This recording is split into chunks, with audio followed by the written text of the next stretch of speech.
విధేయతలో ఆయన హనుమంతుడు. కోపమొస్తే మాత్రం పరశురాముడు. రాప్తాడు మాజీ ఎమ్మెల్యే తోపతుర్తి ప్రకాష్ రెడ్డి గారు. 2024 ఎలక్షన్స్, 2019 ఎలక్షన్ అనంతపూరు బాలకృష్ణ, దాంతో పయ్యావులు కేశవ్ గారు 2 స్థానాలు తప్ప మిగతాయి మొత్తం వైఎస్ఆర్ కాంగ్రెస్ పార్టీ గెలిచింది. 24 ఎలక్షన్స్లో గెలవలేని పరిస్థితి. ప్రజలు ఓట్లు వేశారు, అయినా మేమంతా ఓడిపోయామనేటువంటి ఎన్నికల్లో వైఎస్ఆర్సీపీ ఓడిపోవడానికి ఒకటి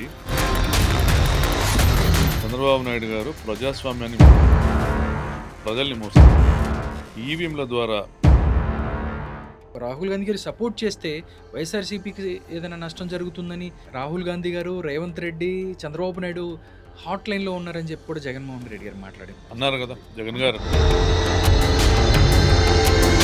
జగన్ గారు డిఫర్ అవ్వలేదన్నారు. రాహుల్ గాంధీ ఆయన ఓట్ చోరీ గురించి మాట్లాడారు, కానీ ఆంధ్రప్రదేశ్కి సంబంధించి ఈవీఎంలు పని చేయలేదు, లేకపోతే ఈవీఎంలో గోల్మాల్ జరిగింది. నిజమే కదా, రాహుల్ గాంధీ గారు ఈ దేశంలోని కాంగ్రెస్ పార్టీకి నాయకుడు. దేశంలో ఆంధ్రప్రదేశ్ రాష్ట్రం ఒక అంతర్భాగం. మరి ఆంధ్రప్రదేశ్ రాష్ట్రంలో కూడా చాలా సందర్భాల్లో నేషనల్ మీడియా కానీ, రాష్ట్ర మీడియా కానీ, వివిధ రాజకీయ పక్షాలు కూడా మాట్లాడారు. Why not Rahul Gandhi?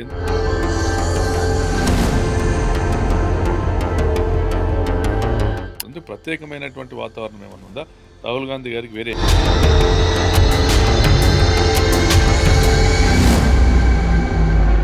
స్థానికంగా ఉన్నటువంటి పిసిసి ప్రెసిడెంట్ ఏం చేస్తూ ఉంది? ఆమె ఎవరి ఎజెండా భుజాన్ని వేసుకొని ముందుకు వెళ్తూ ఉంది. చంద్రబాబు నాయుడు గారిని గెలిపించాలి, చంద్రబాబు నాయుడు గారు సస్టైన్ కావాలి, జగన్మోహన్ రెడ్డి గారు ఓడిపోవాలి, ఇవి తప్ప ఆమె వేరే ఎజెండా ఏమీ లేనప్పుడు, లోకల్గా మీ పిసిసి ప్రెసిడెంట్ ఎజెండా ఎదున్నప్పుడు ఏఐసిసి ప్రెసిడెంట్ ఎజెండా దీనికంటే వేరే ఏముంటుంది? రాహుల్ గాంధీ గారి ఎజెండా వేరే ఏముంటుంది? స్ట్రైట్గా అడుగుతాను. మీ పిసిసి ప్రెసిడెంట్ విధానం ఇలా ఉన్నప్పుడు, జగన్మోహన్ రెడ్డి గారి గవర్నమెంట్లో లెక్కర్కి సంబంధించి చాలా అలిగేషన్స్ వచ్చినాయి. 3,500 కోట్లు అంటున్నారు, 1,00,000 కోట్లు అంటారు. ఒక సిట్టి వేసిన పరిస్థితి కనపడుతుంది. చాలా మంది అరెస్ట్ అయ్యారు. సంక్షోభమా తొక్క అండి. వాళ్ళు అరెస్ట్ చేయాలనుకుంటే మర్డర్ చేసింది, ప్రొటెస్ట్ చేశాము. నా మీద మీ చేతుల్లో చట్టం ఉంది, కాకి చొక్కాలు మీకు చుట్టాలేని మీరు ఏమన్నా రాసుకుంటారు, ఏమన్నా కేసులు. చంద్రబాబు నాయుడు గారు ఉన్నప్పుడు కోట్ల ఆదాయం వచ్చింది 5 సంవత్సరాలు. మరి జగన్ గారు సీఎంగా ఉన్నప్పుడు కోట్ల లక్ష.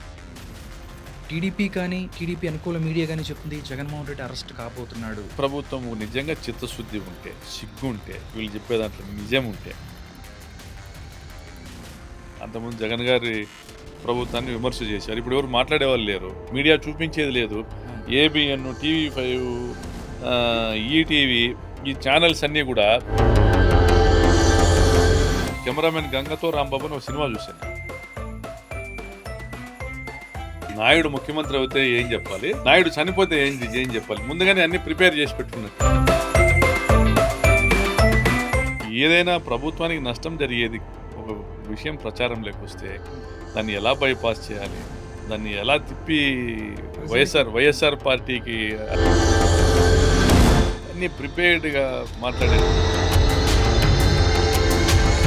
కానీ చూస్తే రాష్ట్రాన్ని మొత్తం నాశనం చేయడానికి వీళ్ళ 2024 ఎలక్షన్స్లో పరిటాల సునీతమ్మ గెలిస్తే నేను మీసం దించుకుంటాను. తప్పనిసరిగా మీసం కూడా తీసేస్తాను 100%.